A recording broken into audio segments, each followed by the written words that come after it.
Not upon our merit do we rely in our supplication, but upon your limitless love, Heavenly Father.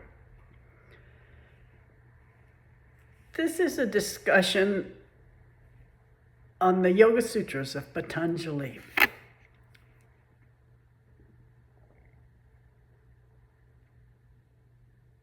And the nature of mind.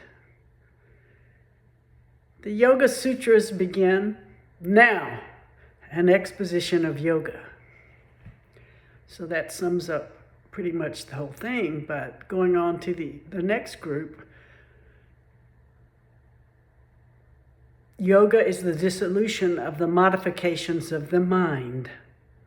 They are right knowledge, wrong knowledge, imagination, sleep, and memory.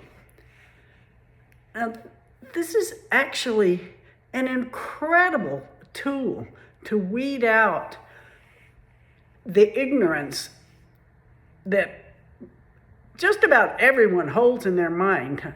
Most people don't even know how the mind operates. So understanding the 5 modifications of the mind and being able to apply that to your own mind, it's like a salve that heals your psyche. And when that heals your psyche, it heals your entire being. It heals your body.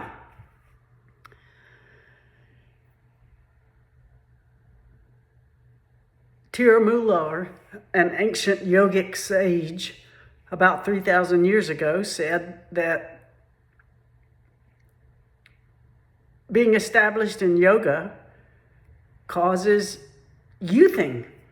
You become like a 16-year-old, and shrinking of skin and graying of hair go away. I have quoted this many times. It's not the goal, but it's an incredible side effect.